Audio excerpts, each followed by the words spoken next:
Buenas tardes, hermanos, espero que se encuentren muy bien, que el Señor los bendiga y vamos a comenzar nuestra reunión para alabar a nuestro Dios, bendecir su nombre, agradecer por todo lo que ha hecho por nosotros y también para aprender un poco más de su palabra.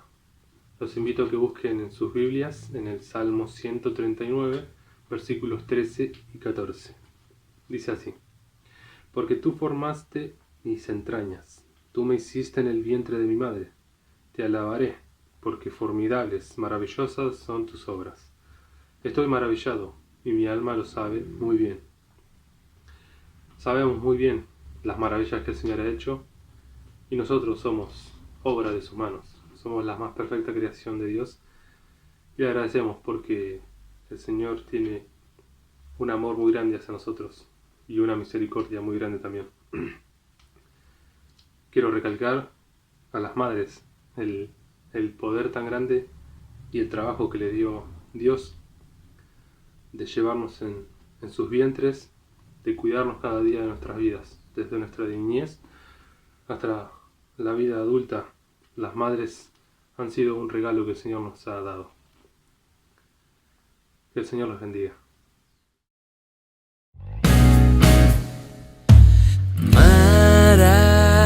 Maravilloso es Él, maravilloso es Él, maravilloso es Él, Cristo el Señor, Rey soberano aquí y ensalzado allí. Maravilloso es Él, Cristo el Señor, Pastor amado, Rey de los siglos, omnipotente Dios. Maravilloso es Él, maravilloso es Él, maravilloso es Él, Cristo el Señor.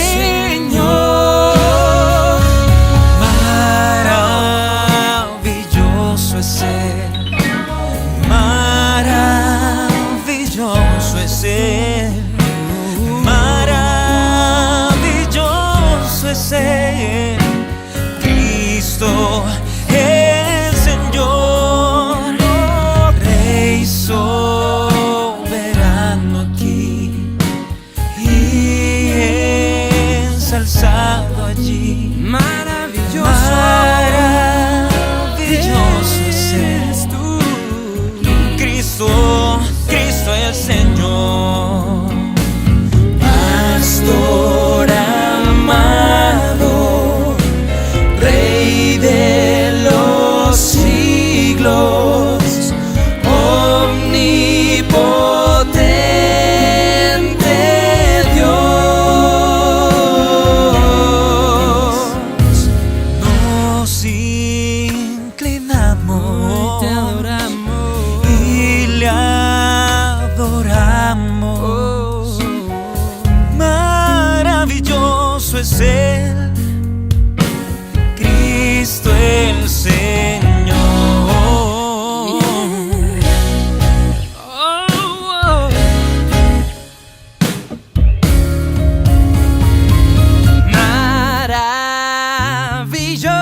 Maravilloso es Él,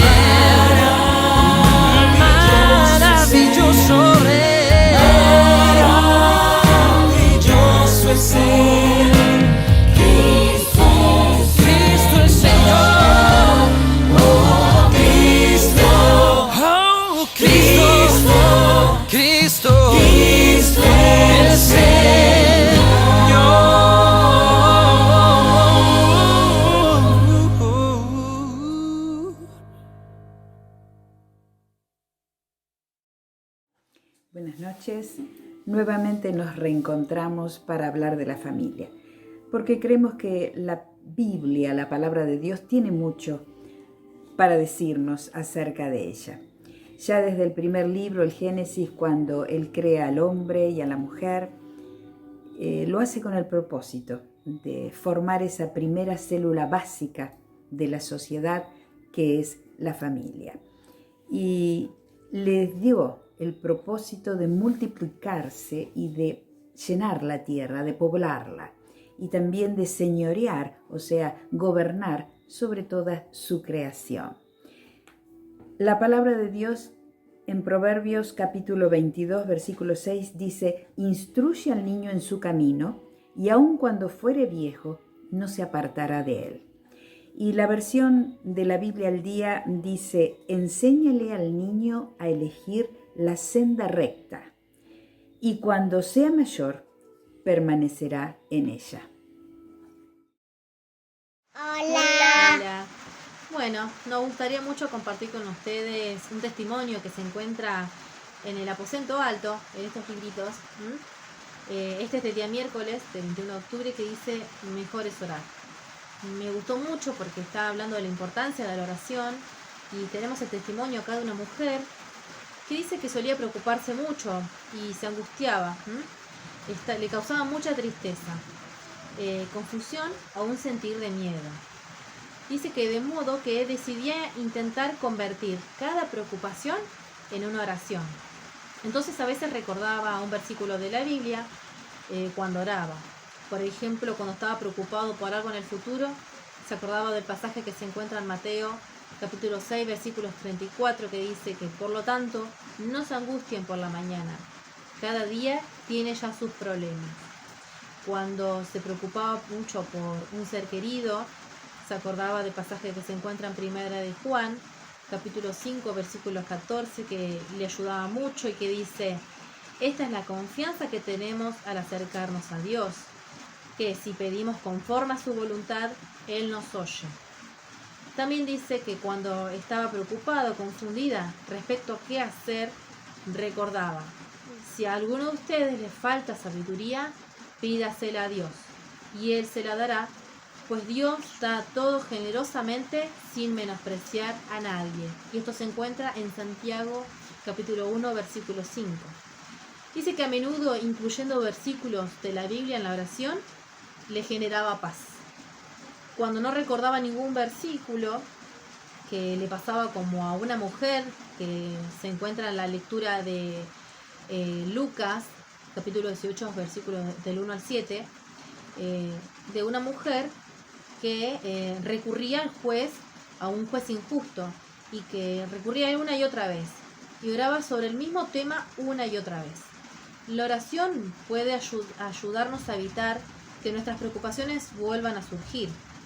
Si practicamos orar cuando estamos preocupados, se puede volver una disciplina, pues con el tiempo puede que nuestras preocupaciones y sentimientos negativos lleguen a disminuir a medida que la paz de Dios aumenta.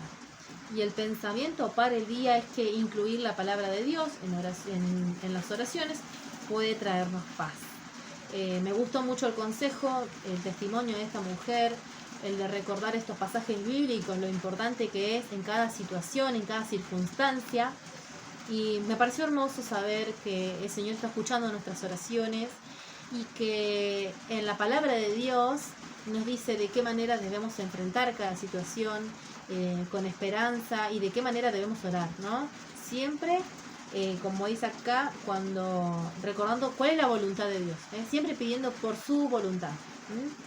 El Señor conoce nuestro corazón, nuestros sentimientos, conoce nuestros deseos, y sin duda Él nos va a dar lo que crea mejor y conveniente para cada uno de nosotros. En todo momento podemos hablar con Dios. Que Dios le bendiga, los queremos mucho.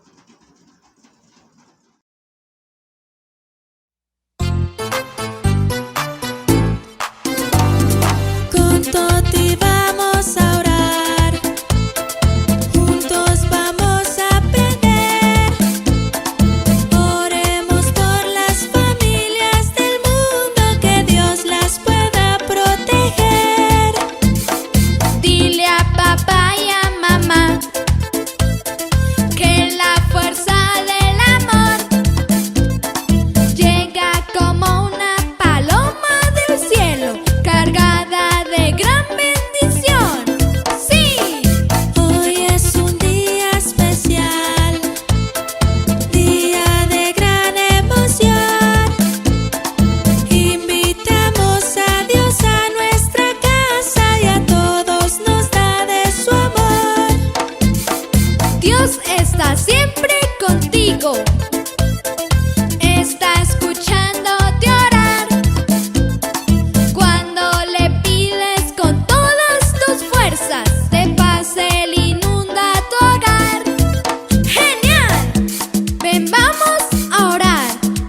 grite, Señor Jesús, te damos gracias, por ser la luz, de mi hogar, danos tu paz, danos la fuerza, te amamos, y en el nombre de Jesús, amén.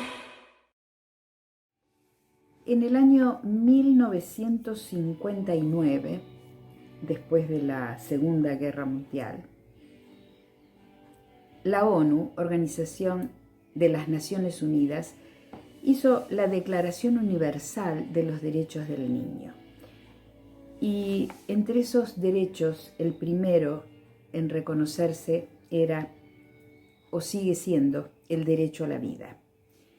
Lamentablemente, aún hoy se está luchando, no solo en nuestro país, sino también en el mundo, en reconocer el derecho de ese niño por nacer, ese niño que todavía no ha nacido y ya está con vida allí, en el vientre de su madre.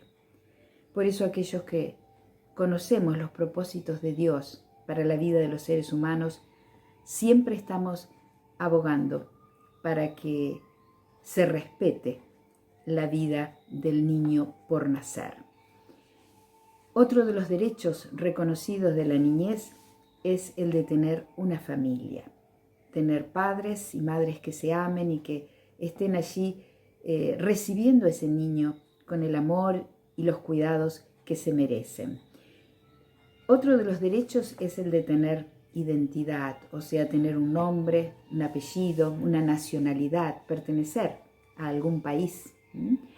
Y todo ese tipo de cosas que son reconocidos internacionalmente se logran solamente a través de la familia, de tener ahí un núcleo familiar. ¿Quién le va a dar nombre a los niños? Los papás. ¿Quiénes van a darle alimentación? Los padres son responsables de alimentar. ¿Quiénes van a darle educación? No solamente los padres, aquí también hay cierta responsabilidad con el Estado, quien tiene que garantizar la educación de todas la ciudadanía.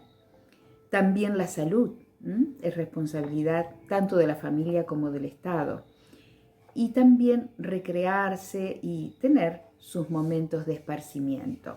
Es parte de los derechos que la Organización de las Naciones Unidas en forma internacional hace muchos años ha declarado. Sin embargo, no vemos aquí aquellos derechos espirituales que sí están establecidos en la palabra de Dios. Jesús amó mucho a los niños. Vemos que pasaba tiempo con ellos, le gustaba seguramente conversar y bendecirlos. Era una costumbre de las mamás de llevárselos para que Él los bendijera. Y en una ocasión, cuando los discípulos creyeron que molestaban al maestro, el Señor Jesús les reprendió y les dijo: dejen a los niños venir a mí, porque de ellos es el reino de los cielos. Pero también reconocemos que a medida que ellos van creciendo, van tomando conciencia de lo que es el bien y el mal y lo que enseña la palabra de Dios al respecto, de que cuando desobedecemos, esto es un pecado, ya sea frente a Dios o frente a los padres o a la relación que tengamos entre los seres humanos. Empezamos a tomar conciencia de ello y entonces hace necesario de que tomemos la decisión de buscar a Cristo como nuestro Salvador. A los niños, que afortunadamente son unos cuantos los que asisten a nuestro templo, sobre todo los domingos por la mañana en la escuela dominical, les enseñamos que necesitan ser salvos y que el único camino para ello es ir a Cristo. Cristo es el camino, la verdad y la vida. Él dijo que nadie puede llegar al Padre, nadie puede llegar a tener una buena relación con Dios si no es a través de Él. Y en esta noche también queremos hacer una advertencia a los papás de los niños que asisten a nuestra congregación. También para ellos es el llamado. Qué importante es que estén apoyándolos espiritualmente. Seguramente muchos de ustedes reconocen que en nuestro templo, en nuestra iglesia, van a recibir solamente buenos consejos. Por supuesto que una de las primeras enseñanzas es precisamente obedecer a los padres, que es el primer mandamiento con promesa, pero también requiere que los papás estén apoyándoles espiritualmente. Qué importante es para los afectos, para las emociones de los niños, tener ese apoyo espiritual. Y qué hermoso es ver cuando las familias completas asisten para enriquecerse espiritualmente, para poder transmitir también esas enseñanzas a los hijos. La palabra del Señor nos dice que en Juan capítulo 1 versículo 12, que a todos los que le recibieron, a los que creen en su nombre, les dio la potestad de ser hechos hijos de Dios. Esto quiere decir de que cuando aceptamos a Cristo como nuestro Salvador, en nuestro ser espiritual se produce lo que la palabra de Dios llama el nuevo nacimiento. O sea que es necesario nacer de nuevo, y ese nacer de nuevo se produce también espiritualmente y dentro de la familia de Dios, la familia de la fe. Dios ha preparado una familia para recibir a ese bebé recién nacido y poder prodigarle todos los cuidados que necesite para crecer y poder mantenerse en el camino del Señor. Y madurar también en su fe cristiana para que a su vez después pueda ser un buen transmisor de las verdades del Evangelio. Así que reflexionemos sobre esto.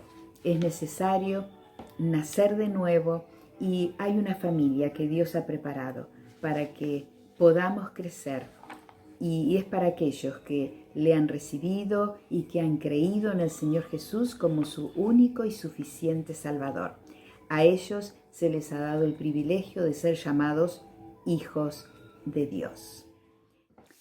Conocer a Cristo nos hará verdaderamente libres de la esclavitud del pecado, libres de todo temor, como lo dice Julio Melgar a través de la canción que les invito a escuchar a continuación. Y luego, para terminar, tendremos el mensaje a cargo del pastor David Firman de Rosario, quien nos traerá el mensaje titulado Familias que multiplican lo eterno. Dios nos bendiga. Me envuelves hoy con una canción, melodía de tu amor. Cantas libertad en mi adversidad, hasta que huya el temor. Ya no soy un esclavo del temor, yo soy hijo de Dios. Ya no soy un esclavo del temor, yo soy hijo de Dios.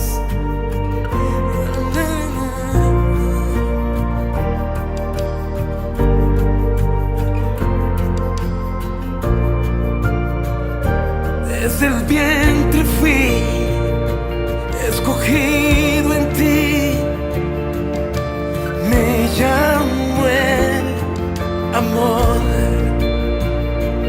De nuevo nací, recibido en ti, tu sangre en mí fluyó. Ya no soy un esclavo del temor, yo soy hijo de Dios. Ya no soy un esclavo del temor, yo soy hijo de Dios. Ya no soy un esclavo del temor, yo soy hijo de Dios.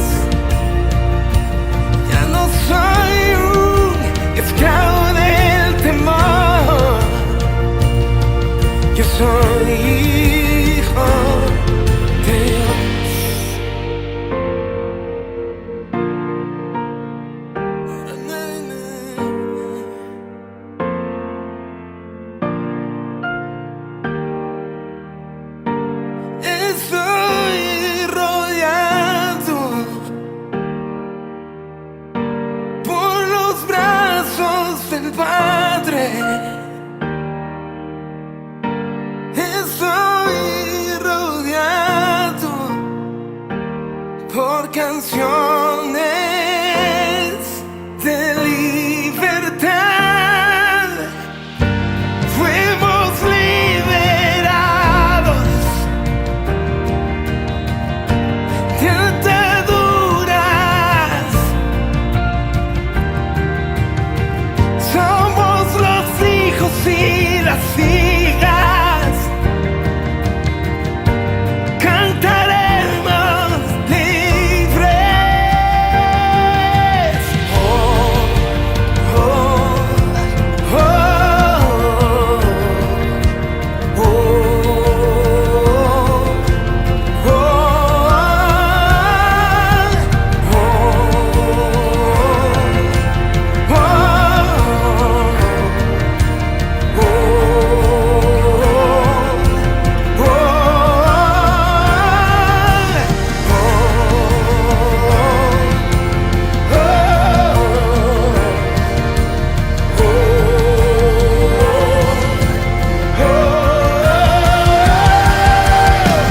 abriste el mar para que yo camine. Tu amor ahogó todo el temor. Me rescataste y hoy yo cantaré. Yo soy hijo de Dios.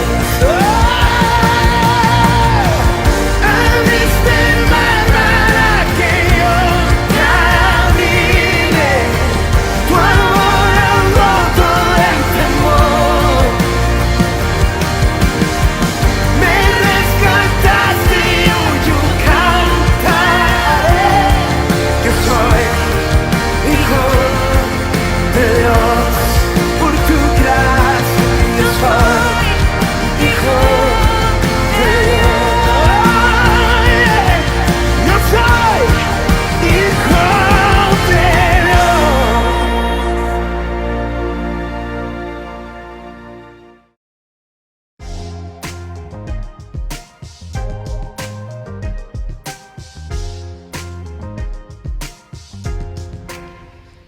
Si usted se pone a tomar una sopa con el tenedor en su casa, ¿qué sucede?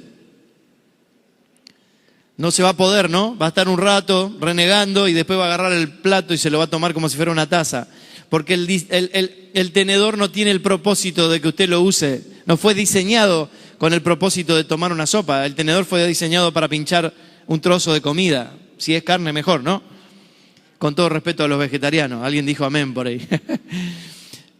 Entonces, ¿qué pasó? En el camino nos corrimos del diseño, en el camino nos corrimos de entender de qué se trata. Y hoy, el estado de nuestras familias, el estado de la iglesia, el estado de la sociedad nos indica que nosotros no entendemos algunas de las cosas que Dios espera que entendamos. Porque si las entendiéramos todo estaría mejor o estaría diferente. ¿Qué le quiero decir con esto? Por ejemplo, usted va a ver ahí en la primera placa que la familia fue diseñada por Dios como analogía de su familia.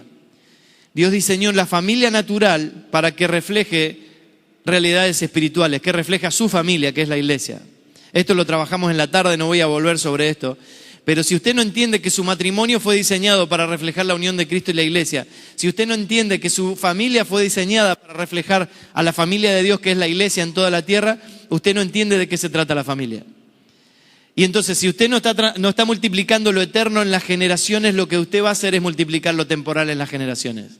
Por ejemplo, decirle a su hijo que no estudie algo porque no le va a dar dinero. Eso es temporal. Cuando usted no entiende que estamos llamados a reflejar realidades espirituales, usted va a vivir en el plano temporal. Y el plano temporal está marcado por las emociones, el plano temporal está marcado por las circunstancias, el plano temporal está marcado por el primer Adán, que es alma viviente. Pero el plano eterno tiene que ver con la obra de la cruz, el plano eterno tiene que ver con Cristo, el plano eterno tiene que ver no con estar disfrazados de cristianos, sino con estar revestidos de Cristo, como dicen las cartas apostólicas. Pero nosotros, y quiero que usted entienda esto no es un reto, un regaño, no es un palazo en la nuca en esta noche. Esto es algo que Dios trae a nuestra vida en esta noche. A modo de reflexión, no es una crítica a la iglesia, no es una crítica a la historia, no es una crítica a nuestra propia familia. Yo soy 3 generaciones de creyentes.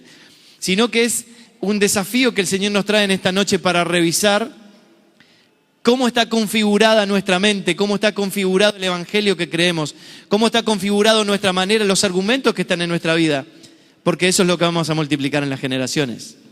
Entonces, mire, por ejemplo, usted tiene 3 cosas fundamentales que tiene que entender como familia. En primer lugar, ¿qué es propósito eterno? Si usted le pregunta a 8 de cada 10 cristianos en el mundo hoy, no le saben definir qué es el propósito eterno. Y todas las escrituras hablan del propósito eterno. Toda la historia empezó con el propósito eterno. Y si es propósito eterno, significa que siempre estuvo. Que estuvo antes que nosotros, que está hoy y va a estar después de nosotros. Usted y yo no podemos ignorar que es el propósito eterno. Porque si lo ignoramos, vamos a estar dedicados a propósitos temporales. Otra cosa que entiende una familia que multiplica lo eterno es en qué pacto han nacido. Si usted se acuerda de la historia de Noé, Dios se le acerca a Noé y le dice, esto está pasando en el mundo, tu generación está de esta manera, le hace un diagnóstico generacional, le dice a Noé qué es lo que él va a hacer al respecto de esto, y le dice a Noé cómo él y su familia tienen que ser colaboradores de Dios en eso que Dios iba a hacer. Dios estaba obrando de una manera, estaba actuando de una manera, y Dios le dice algo muy interesante, dice, toda la humanidad es tendiente al mal. ¿Usted puede reconocer eso en la humanidad? Hay una tendencia interna, hay una naturaleza interna que todo el tiempo es propensa al mal. Entonces Dios le dice, voy a erradicarlos de la faz de la tierra, tenés que hacer un barco. Y ahí entra la fe, que es algo que tenemos que configurar, no es el tema de esta noche. Pero si usted se acuerda bien, usted piensa que la fe es creer que usted lo que le pida a Dios, Dios se lo va a hacer, ¿o no? Vení aquí adelante, vamos a orar por vos y vos creés que Dios te va a sanar. Y vos venimos corriendo y decimos, Dios me va a sanar. Lea Hebreos 11, la fe es justamente al revés.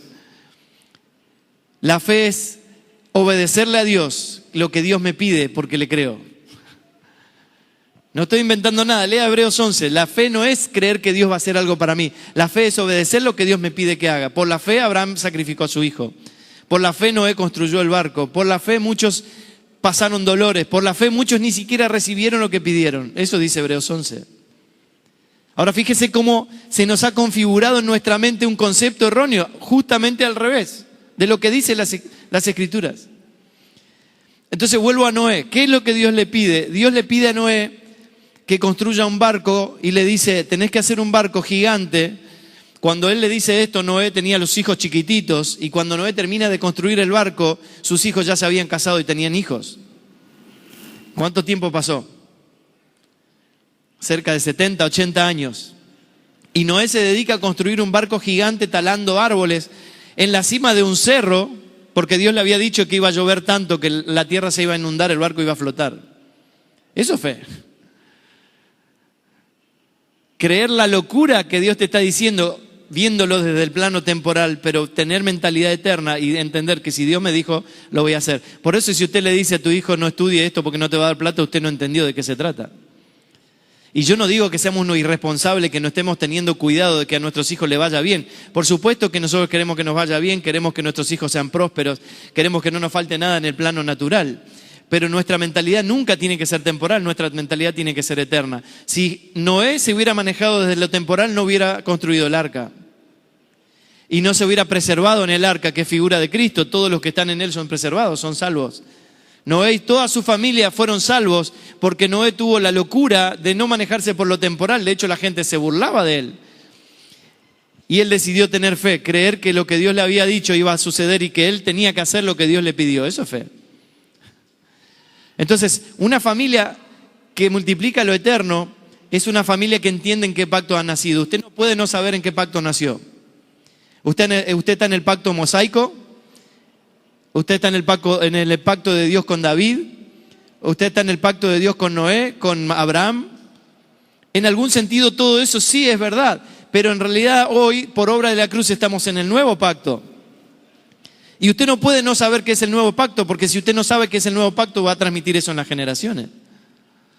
Todo esto, por supuesto, es muy profundo, está todo escrito en un libro entero, pero quiero darle en esta noche algunos pantallazos para dejarle el desafío de que usted se vaya a su casa y se salga de esa comodidad de vivir en la vida temporal y que la vida venga como venga. No, usted tiene que tomar las riendas y tiene que ser intencional en qué es lo que va a multiplicar en las generaciones. Y una tercera cosa que Dios espera que una familia que multiplica lo eterno entienda es entender qué es el Evangelio. El Evangelio no es venir a 2 horas de reunión. El Evangelio no son dogmas, no son doctrinas, no son costumbres, no son rituales. ¿Qué es el Evangelio? Necesitamos entenderlo. Y esto es lo que vamos a ir trabajando un ratito en esta noche. Dice Génesis 1:26, hagamos al ser humano a nuestra imagen, perdón, no le cambié la placa, hagamos al ser humano a nuestra imagen y semejanza. Hablamos un poco de eso esta mañana. Si usted quiere resumir el propósito eterno de Dios, usted lo tiene aquí en Génesis 1:26. Usted tiene que acordarse, aquí el ser humano todavía no existe sobre la faz de la tierra. El ser humano no había sido creado y Dios ya está pensando en un plan. O sea que el ser humano no tuvo nada que ver con esto, es algo que a Dios se le ocurrió. Y en la eternidad, antes que el ser humano existiera, Dios dice, voy a hacer al hombre a mi imagen y semejanza. Dijimos esta mañana que eso significa hacer la foto de Dios. Como la licencia de conducir que yo le paso al inspector de tránsito y él mira mi imagen, mira la persona, mira mi imagen, mira mi persona y reconoce e identifica que la persona concuerda con la imagen. Eso es ser imagen y semejanza. Yo no soy Dios, soy su imagen. La foto no soy yo, es mi imagen. La persona, ¿por qué el inspector me tiene que mirar y mirar la imagen? Porque tiene que concordar. Porque la imagen no es la persona. Yo no soy Dios, pero soy su imagen. El objetivo de Dios, el plan de Dios fue siempre darse a conocer. Ese es el propósito eterno. En la eternidad, Dios deja claro que nos creó para su propósito. Por eso el salmista después dice, Dios cumplirá su propósito en mí. El salmista pudo ver esto y pudo entender que Dios nos creó, Dios creó al ser humano, Dios creó el primer matrimonio para su propósito. Por eso cuando yo reduzco el matrimonio a cuestiones temporales como casarme para ser feliz, y después descubro que soy un infeliz, porque el matrimonio no fue diseñado para eso. Casarme para que el otro me complete, porque yo soy media naranja y me caso con medio limón y termina siendo algo ácido. No es el plan, nunca fue el plan, porque se trata de su propósito y Dios diseñó algo perfecto y completo. Yo no estoy incompleto, menos ahora por la obra de la cruz. Estoy completo en Cristo, no necesito que nadie me venga a completar. Sí necesito a alguien que sea mi complemento, mi ayuda, mi compañera de propósito, con la cual llevamos adelante el avance de la verdad en las generaciones. Pero si yo ignoro el propósito eterno, si ignoro que Dios nos creó para hacer su expresión en primer lugar en la casa, lo que va a suceder es que no voy a estar transmitiendo, no voy a estar multiplicando lo eterno en las generaciones. Entonces es fundamental que usted y yo nos dediquemos a entender qué es propósito eterno. El propósito eterno de Dios es darse a conocer. Y si usted lee Romanos 1, acuérdese que dice que nadie tiene excusa porque a través de la creación Dios se dio a conocer. Y no pueden decir que no conocen o no saben que Dios existe. Entonces, lo que necesitamos es entender que fuimos diseñados para hacer su expresión. Entonces, la pregunta es, ¿qué expresamos? Si somos sinceros en nuestra casa, ¿qué estamos expresando? ¿El carácter europeo que recibimos por herencia o estamos expresando el carácter de Cristo? ¿Qué estamos expresando? ¿Qué le expresamos a nuestra esposa? ¿Qué le expresamos como esposos a nuestros hijos? ¿Qué expresamos como familia a los vecinos? ¿Qué expresamos como familia a esta ciudad? ¿Qué expresamos? Porque fuimos llamados a expresar su imagen y semejanza. Así que como Dios lo dice, lo hace, lo pone en práctica, y Dios creó a los seres humanos a su propia imagen, a imagen de Dios los creó, varón y hembra los creó. Así que el matrimonio y la familia, como dijimos hoy, es una idea de Dios para expresión de Dios sobre la tierra. Dios nos creó para su expresión. Y ese es el trabajo más importante que usted tiene en la vida, el propósito más importante que usted tiene en la vida es ser expresión de Dios en la tierra. A eso usted le puede agregar diferentes asignaciones, usted le puede agregar ser maestro, ser profesional, ser abogado, ser ama de casa, ser lo que usted quiera. Pero en todas esas áreas usted está llamado a ser expresión de Dios. Ese es nuestro verdadero trabajo. Por eso no tiene tanta importancia si yo voy a estudiar algo que me va a dar plata o no, porque lo que sí es importante es que yo entienda que lo que voy a hacer lo exprese a Él. Y si lo expresa a Él, todo está suplido. Dios va a suplir todo lo que yo necesite, porque Él es mi papá, yo soy hijo del dueño del mundo. Dios no tiene problema con recursos. Había 2 millones de judíos, de israelitas en el desierto, muertos de hambre, quejándose de las migajas que comían en Egipto. Y Dios dice, bueno, ok, que llueva pan, y llueve pan. O sea, Dios no tiene problema con los recursos, los problemas los tenemos nosotros con nuestra mentalidad. Entonces, cuando nosotros empezamos a entender estas cosas, empezamos a alinearnos a lo eterno, y cuando estamos alineados a lo eterno, eso se expresa en lo cotidiano en nuestra casa, y nuestros hijos van creciendo, entendiendo de qué se trata, y eso se empieza a multiplicar en las generaciones, que es el diseño original. Adán, sabemos que por la comida que comió, por creer la mentira que le trajo el enemigo, cambió su naturaleza y multiplicó la expresión de su propia imagen en las generaciones. Mire lo que dice Génesis 5:1 al 3. El día en que creó Dios al hombre, a semejanza de Dios lo hizo. Hombre y mujer los creó y los bendijo y les puso por nombre Adán el día en que fueron creados. Vivió Adán 130 años y engendró un hijo a su semejanza, conforme a su imagen. O sea, el primer matrimonio, Adán, se corre del diseño, se corre del plan de Dios, y en vez de multiplicar la imagen y semejanza de Dios en las generaciones, por la corrupción, por independizarse de Dios, por creer la mentira, empiezan a multiplicar su propia imagen. El apóstol Pedro toma esto y después dice, nosotros heredamos la vana manera de vivir de nuestros padres. Pablo escribe a los romanos y le dice, por un hombre entró la muerte, por un hombre que es Cristo entró la vida. Y las escrituras hablan todo el tiempo de esto. Este es el verdadero problema que todo ser humano enfrenta. Tiene una naturaleza interna que está corrupta y que no puede expresar la imagen de Dios a no ser que yo experimente la obra de la cruz. Entonces, la obra de la cruz nos vuelve a posicionar en la intención original de ser su imagen y semejanza. Esto es algo maravilloso de la obra de la cruz. Ahora, usted y yo no podemos tener 3 generaciones de creyentes e ignorar la obra de la cruz. Porque si yo ignoro todo lo que pasó en la cruz, si yo ignoro el consumado es de la cruz, eso voy a transmitir en las generaciones, eso voy a multiplicar en las generaciones. Voy a multiplicar buenas formas, voy a multiplicar buenas costumbres, voy a multiplicar el hábito de venir una vez a la semana o 2 veces a la semana a una reunión. Voy a multiplicar el hábito de dar una ofrenda como trueque con Dios, porque si no Dios no me bendice. Pero no voy a multiplicar lo eterno, que es el entendimiento de lo que Dios hizo, hace y está haciendo, porque es un plan eterno. ¿Me va siguiendo? Así está escrito, dice el apóstol Pablo, fue hecho el primer hombre Adán, alma viviente, el postrer Adán, espíritu vivificante o espíritu que da vida. Pero lo espiritual no es primero, sino lo animal, luego lo espiritual. Esto es lo que decíamos al principio. Dios diseña todo lo natural para que refleje lo espiritual. El primer hombre es de la tierra terrenal, el segundo hombre, que es el Señor, que es Cristo, es del cielo. Conforme al terrenal, así serán los terrenales, y conforme al celestial, así serán los celestiales. ¿Por qué usted se sorprende cómo el mundo está? Si el mundo está conforme al terrenal. El terrenal, ¿qué hizo? El primer Adán, ¿qué hizo? Se corrompió, se alejó de Dios, se independizó, desobedeció y empezó a multiplicar su propia imagen. ¿Qué hicieron los 2 primeros hijos de Adán? Uno mató al otro. Entró la muerte por un hombre. ¿Por qué me sorprende cómo el mundo está? No me sorprende, porque de la única manera que el mundo pueda cambiar es que experimente la obra de la cruz.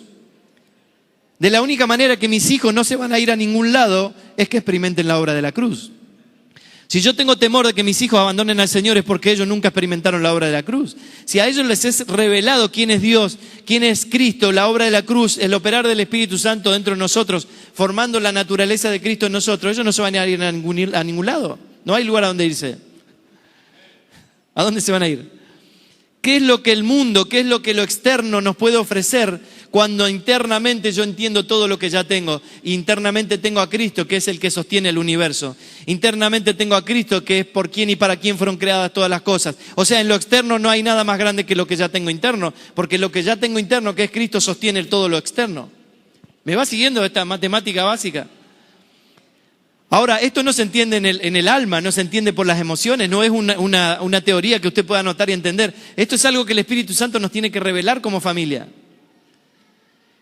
Ya fue revelado en Cristo, el Espíritu Santo tiene que iluminar nuestro entendimiento. Tenemos que estar humildes y decir, no sé, Señor, mostrame.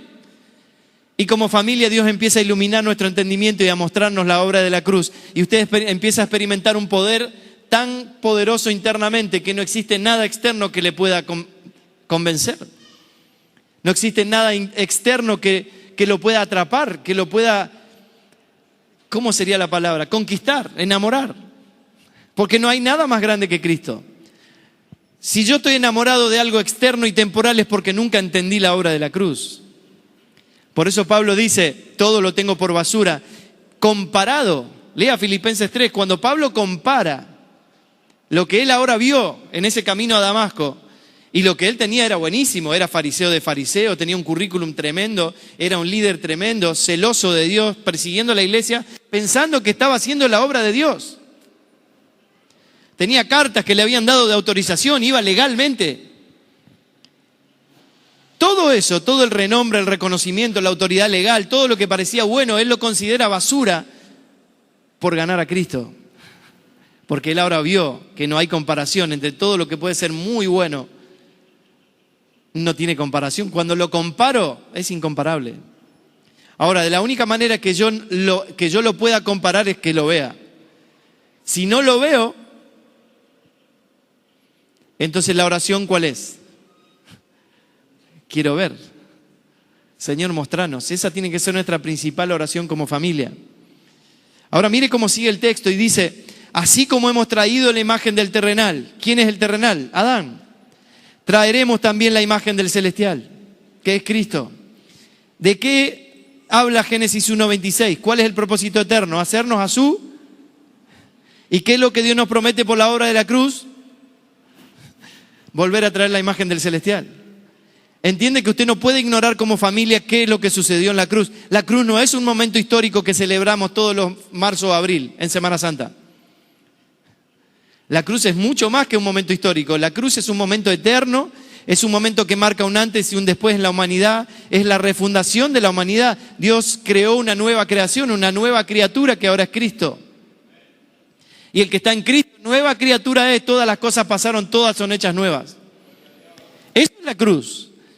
Y la cruz es un estado permanente que como familia necesitamos entender. Y necesitamos entender todo lo que nos fue concedido por la obra de la cruz, porque si no, no vamos a multiplicar eso en las generaciones.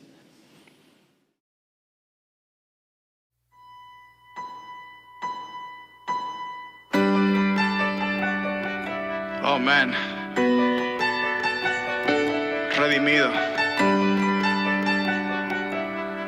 Cristín de Clario.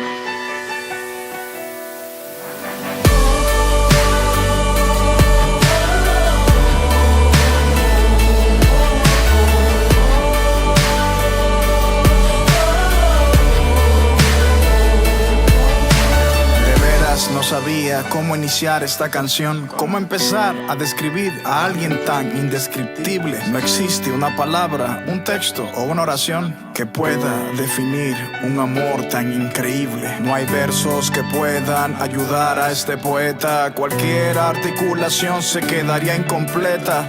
¿Cómo plasmar en una simple libreta a la persona más grandiosa que ha pisado este planeta? Emmanuel, Dios con nosotros, el Hijo del Hombre, el único que tiene un nombre sobre todo nombre. Asombroso, Alfa y Omega, victorioso, 1000 veces santo, 1000 veces glorioso. Razón de mi existencia, maestro por excelencia. Los ángeles se postran ante su magnificencia. Él es merecedor de la mejor alabanza.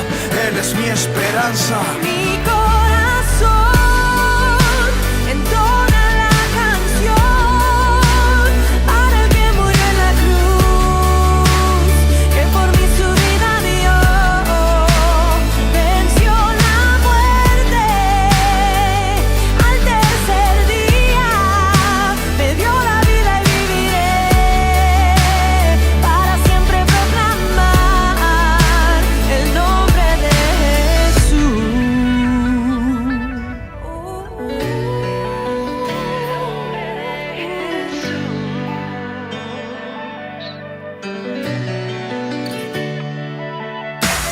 líder más grande que haya existido, el rey más humilde que he conocido, el hombre más influyente, verdaderamente salvador, deseado, prometido. Ni siquiera mi canción lo puede describir. Para entenderlo tú lo tienes que seguir. Tuvo que morir y volver a vivir para darnos razón de existir. Crucifixión, resurrección, sangre derramada por mí, redención. Sufrió la peor humillación, pero ahora tiene la mayor exaltación. La muerte no pudo con su perfección, su nombre es sinónimo de salvación. Su reino es más grande que la religión, su hazaña no tiene comparación. En la tumba de Mahoma están los huesos de Mahoma. En la tumba de Buda están los huesos de Buda. No hay ídolo que haya resucitado todavía. Solo Cristo el tercer día dejó la tumba vacía. La ciencia podrá negar su existencia, podrán decir que nuestra fe en Jesús es ignorancia, pero no podrán borrar lo que Él hizo en mi ser. Jamás podrán lograr que en Él yo deje de creer. Entona la canción para el que murió en la cruz, que por mí su vida dio, venció la muerte al tercer día, me dio la vida y viviré para siempre proclamar que mi corazón entona la canción para el que murió en la cruz, que por mí su vida dio, venció la muerte al tercer día, me dio la vida y viviré para siempre proclamar el nombre de Jesús. Oh, el nombre de Jesús, nombre sobre todo nombre, el nombre de Jesús. Oh, el nombre de Jesús, el nombre de Jesús.